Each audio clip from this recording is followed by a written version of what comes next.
Hey everyone, it's Heather Nichols, and today I'm doing some ink blending and embossing to create a crafty set of cards. The main star of my project is the Crafty Collage Background stamp. I'll also be using the smaller heart stencil in the Masking Stencils heart set. I have my pixie spray to hold that stencil in place when I create my project. I'm using the A2 Thin Frames cutting plate die. To do the embossing on this project, I'm using Sugar Cube ink, my anti-static powder tool, and white pearl embossing powder. For ink colors, I'm using Cookie Monster, Jelly Donut, and Blueberry, Blue Raspberry, Eggplant, and Blue Corn. I've got my blender brushes here. I'm embellishing my project with bits and pieces drip drops, adhering those with multimedia matte, and I'll also be using foam sticky strips. The first thing I'm going to do is lay down a color blend with Blueberry, Jelly Donut, and Cookie Monster inks. I'm adding those in a diagonal striped design on a piece of Sugar Cube cardstock and applying those to my paper with blender brushes.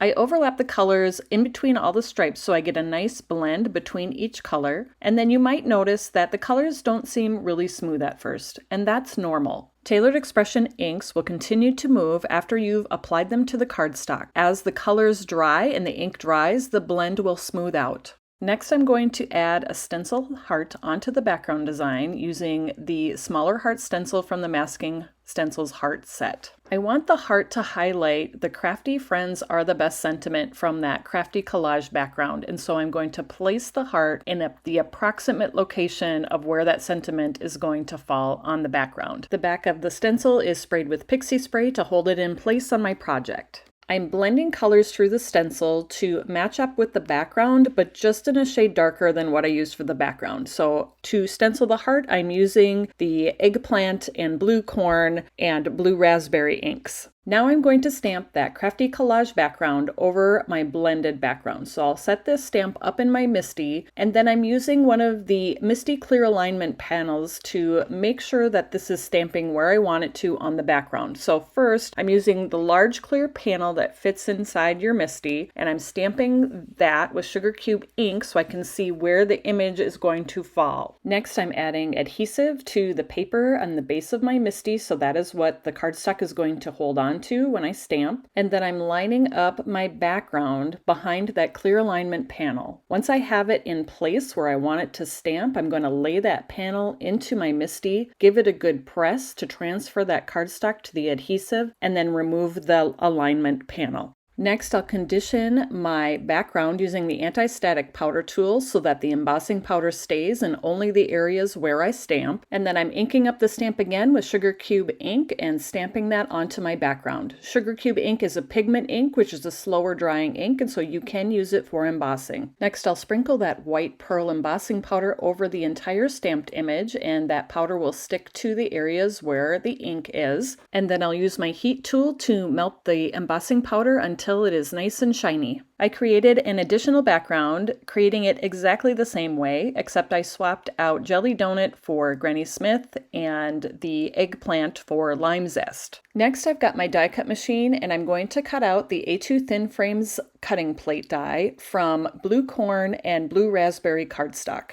I pulled out a few sentiment strips that I had embossed and die cut previously using the Simple Strips Crafty stamp, and I have my frames where I want them to go, and now I'm ready to put these cards together. I'm adhering the thin frames that I cut out with the A2 Thin Frames cutting plate die using multimedia matte.